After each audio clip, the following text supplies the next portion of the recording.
को देंगे सर, किस तरह SOPs पे अमल करें? बिस्मिल्लाहिर्रहमानिर्रहीम।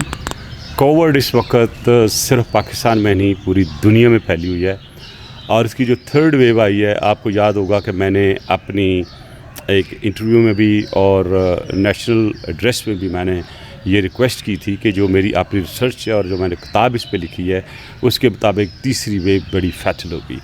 अनफॉर्चुनेटली इसकी जो म्यूट हो रही है चीज़ें, पहली हुई है हॉलैंड में और वो मिंक के साथ हुई, उसने पूरे यूरोप में जो तबाही मचाई आपके सामने है। ये जो अभी आई है जैसे यूके आप वायरस कहते हैं या यूके स्ट्रेन कहते हैं, एक्चुअली यूके में कैंट का एक एरिया है, ये वहाँ से ओरिजिनेट हुई और ये पूरी दुनिया में फैली है।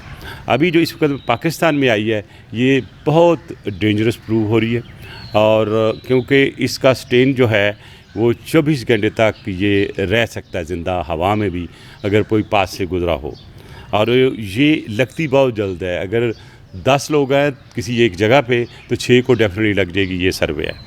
तो इसलिए हमें SOP जो है वो ज़रूर ऑब्ज़र्व करनी चाहिए और मास्क को ज़रूर पहनना चाहिए और जो सैनिटाइज़र का इस्तेमाल है उसको ज़्यादा से ज़्यादा करना चाहिए।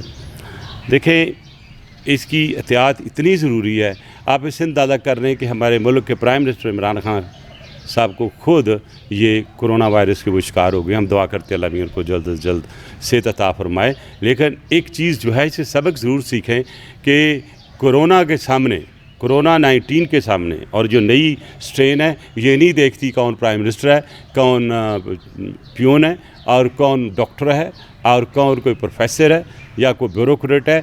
ये अटैक करती है और इस अटैक को आपने अच्छी तरह देख लिया है। और वो लोग जो अंडरलाइनिंग किसी भी बीमारी का शिकार हैं और 60 ईयर से ज़्यादा हैं, उनको मैं एडवाइज़ करूँगा घर से ज़्यादा ना निकले।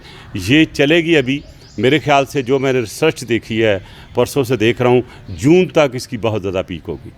और कुछ स्टडी भी आई है कि शायद पोलन भी इसमें एडिशन होते हैं, लेकिन नहीं, इसमें जो फुल रिसर्च ये है कि ये म्यूटेड वायरस जिसे आप कैंट स्ट्रेन कहते हैं और यूके स्ट्रेन कहते हैं, ये ख़तरनाक है और ये बढ़ेगी। रोका सिर्फ़ और सिर्फ SOP के ज़रूर किया जा सकता है और जो हुकूमत की कोशिश होनी चाहिए कि मैक्सिमम वैक्सीनेशन लोगों की कर दी जाए। बहुत बहुत शुक्रिया। Thank you sir.